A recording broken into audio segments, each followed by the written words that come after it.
I was running around acting fake rich, making $86K a year, but I was living check to check and I had a mountain full of debt and nobody knew but me. Let's talk about it. Doing ain't a hobby to me. You see, I'm trying to be the GOAT, just be Scotty at least. If you ain't driving where I'm going, at least go sign on the lease. I'm saying though, tell me that I am enough. Name's Lindeezy. Welcome to the channel where we talk about various topics and experiences through the lens of motivation and inspiration. And today we're going to talk about financials. Basically, we're going to talk about being fake rich, and I'm going to try to convince you not to do the same stupid things that I did. And to do that, I'm going to talk about 3 different topics. And if you want to skip around, I'll have chapters in the description. First, we're going to talk about my mindset when I was fake rich, why I felt very entitled to be able to buy all those things, even though I couldn't afford it. And then I'll highlight why so many people fall into those same traps and how you really have to be financially literate in America or you will get taken advantage of. And then lastly, I'll give some really basic tips and some encouragement on how you can start things today that will allow you to not be fake rich, but actually start to build real wealth. Before we get into it, do me a favor and like, comment, subscribe. I drop weekly videos on motivation and inspiration. Come along for the ride. I just want to help people become the best version of themselves. Hey, and it's free. And also, I just wanted to give a quick update. I was able to pay $7,000 this month towards my student loans. I started out with about 92 this year, and I'm down to 45, so that's almost $50,000 worth of student loans paid, which is pretty freaking cool. I have an entire series dedicated to going month by month, talking about how much I pay until I am totally debt-free from a student loan perspective. If you want to check that out, I have a playlist on my channel. Nothing else to yap about, let's get it. So when I got my second job out of grad school, I was making $86K a year. It was more than I had ever made before in my life. I was working at HEB. That was the job I had prior to, and I think I was making like $12 an hour. So after going to grad school, working really hard, I was like, man, I'm making 86. I can buy whatever I want. I deserve it. I put in that work, which is true. I did put in work, but there's a huge benefit to living within your means and making big purchases the correct way. And this wasn't just something because I worked at HEB prior to that. I grew up in New Orleans, family that was pretty low income. My parents did a fantastic job providing everything I need as far as in basics and essentials. So it wasn't terrible, but sometimes the lights did go off. Sometimes we didn't have water for a bit, but for the most part, we were totally fine and my parents did an amazing job. I knew as a kid, even at that age, I wanted to learn to be good with money, gain money, and to ultimately be generous with that money. And I know a lot of people can relate to that. I went from growing up in the hood in New Orleans pretty much to making $86K a year. That's a huge difference. It'll flip your world upside down. And I definitely wasn't as responsible as I should be, but again, I felt entitled to do that because I had worked my butt off to get there. So I started to buy whatever I wanted. I bought a 2015 Jeep Wrangler. That was one of my dream cars I had for a while. I go out to eat. I lived in a nice apartment all by myself. It was the first time I actually lived on my own. It felt really good for a while. The area I lived in was relatively cheap, so I had tons of extra income, and instead of doing anything wise with it, I was basically living a lifestyle that I felt like I deserved. But I tell you what, whenever student loans started to become due, my payments were $1,000 a month. That shook me, and I slowly figured out I can't do this anymore. I can't be fake rich. I was making pretty decent money at the time, but if you don't apply that money properly and you go into mountains of debt, you really aren't rich. You're just fake rich, and that's what I was. Now, let's talk about how a lot of people fall into those same pitfalls. I want to make this hit. I want this to be close to home. I am of the opinion that if you live in America and are not financially literate, it's not if you'll be taken advantage of financially, it's simply when will you be taken advantage of financially. I'm biased. I think America's the greatest country in the world, but even in America, we have our problems. And I think one big problem we have in America is we are a very consumer-focused society. Everybody wants the latest cars. Everybody wants the biggest house, whatever it is, vacations, you name it. We are conditioned, I believe, at a young age in America to think, oh, wow, if I can make payments on it, I can afford it. If somebody else has it, I deserve it too. And I'm not saying that you can't have those things eventually.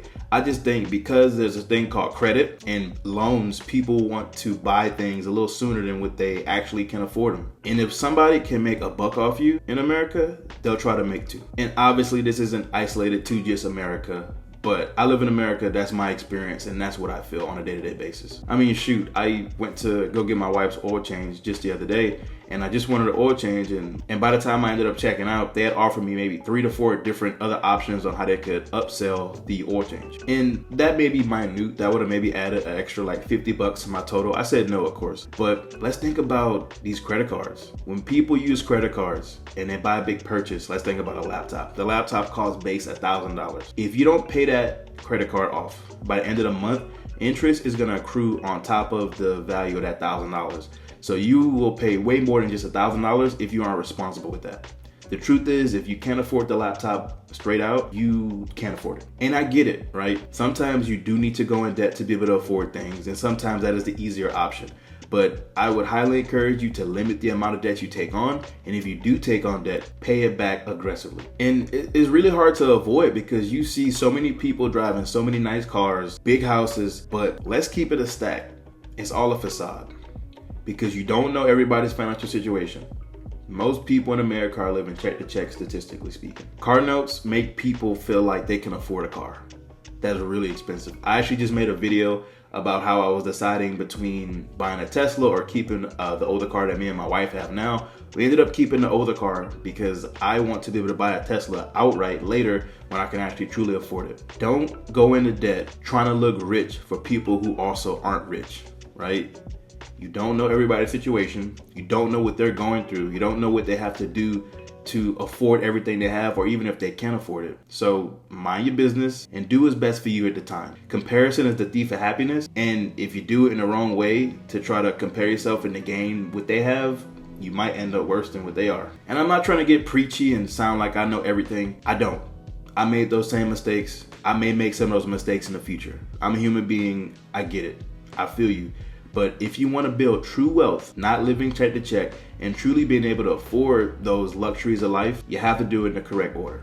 Don't be fake rich. But to me, the good news is that the person who is maybe in $200,000 in debt versus the person who has a net worth of $200K really isn't that big of a difference. I mean, financially on paper, yeah, it is. It's a big amount of money. But what I'm trying to say is that it really only takes a few habits here and there in order to flip that around. Is it tough? Is it hard? Obviously, right? But just doing a few things every day or building a few habits can help you turn yourself from being fake rich to actually being wealthy. All right, let's talk about how you can actually build true wealth instead of being fake rich. Did you know that most millionaires are a product of a 9-to-5 job? I know. Before you get your pitchforks and call me crazy, I'm not saying you make all of that money from working at your job.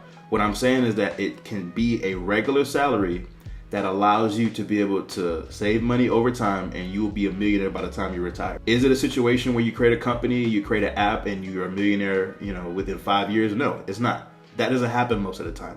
I want you to have a realistic way of becoming a millionaire. Look at these jobs. Teachers, engineers. These are normal jobs that people have that don't pay a super high amount of money, but with that salary, they were still able to become millionaires at the highest rates. So you could do it too. It just takes a bit of discipline and knowing a few tactics. Everybody's gonna say this, it's not a secret. I don't think there's many secrets to success in my opinion. Make a budget. Figure out how much money you have coming in and how much money you have going out, and just make small sacrifices each day. For me and my wife love date night. We still do date night, but we don't do it how we used to do it. We used to go out to these restaurants in Austin, and before you knew it, every Friday we would spend like $150 on drinks, on really nice food, which half the time wasn't even really that good. It wasn't worth the money, but we did it because that was our routine. A budget helped me to realize how much we were spending. I cut back on that. That allowed me to be able to save so much money every month. Secondly, I sold my car. I had a car note on a Jeep. My car note was about $500. My insurance was maybe $100 on top of that. So $600, $700 within that range. When I sold my car, and I know not everybody's in the position to be able to do that. I work from home, so I don't necessarily need to drive everywhere. Me and my wife share a car now. But if you can do stuff like that, do it. I was able to then have an increased income of $500 a month just because I wasn't spending it on a car note, something I truly didn't need, but it was a want. The next part is investing. If you invest 10 to 15% of your money consistently over the course of 20 to 30 years in a Roth IRA and simple S&P 500, you will become a millionaire. I have an uncle, he's imputed that to me. He does very well for himself. He has shown me that it works, so I'm just gonna follow his path. Simple as that. Because whenever you take your excess money and you don't blow it on really silly things and you invest it, over time it adds up. And the funny thing is if you set it up automatically to come out of your check, you won't even notice it. And then once you retire, you'll look up and you'll have $1 million in the bank. Real wealth takes time and persistence and patience. Not everybody is going to create a Facebook. Not everybody's going to create an Amazon. That's not going to be the large majority of people. But looking back at these occupations I showed earlier, if you do the right things, you will be a millionaire when you retire. And look, I get it. That doesn't sound very sexy and very cool, right? I got into Forex right when I got out of grad school, and I thought I was going to hit big and be a millionaire. That ended up not happening, but there's a proven way to do this. Just follow that path. You can be adventurous and try new things along the way, but just set up 10 to 15% of your income each month to go into the S&P 500 in like a Roth IRA or like a standard brokerage account. It will pay so much for you in the future. So to bring it full circle, as of today, I have increased my income from $86,000, but I don't spend more than I spent when I was making $86,000. So a lot of that excess money I've made from increased salary, I basically throw that into debt. I don't have any credit card debt. I don't have any car notes. Hopefully by the end of this next year, I won't have any consumer debt at all except for the house. Then that's when the fun stuff happens. Then that's when I'll be throwing $7,000 in the stock market as opposed to throwing it towards Uncle Sam for student loans. But I gotta do things in the right order, and I'm gonna pay those student loans off first. And again, I'm not here to preach at you and sound like I have it all together. I for sure don't. I just really want to help people to be able to have a strong financial future. Despite what the economy is doing, despite what's going on in the world, if you take care of things properly and you're wise with your money, you will make it through the ebb and flow. Some years will be high, some years will be low. But at the end of the day, if you are financially responsible and you save and you invest properly, you're going to be just fine. Let's make 2025 the year that we all stop being fake rich.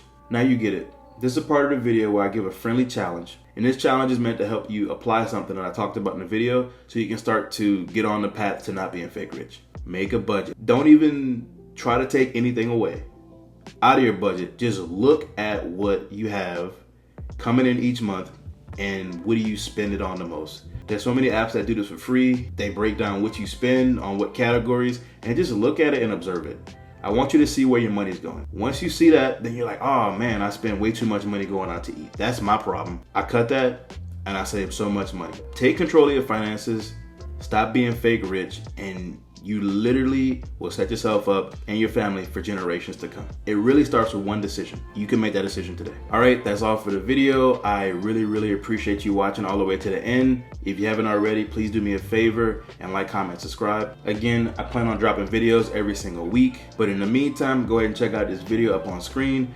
I basically talk about how I was able to make $100,000 salary and some of the steps you can take to get that same result. All right, y'all have a happy new year. Stay safe, be careful, and see you next year.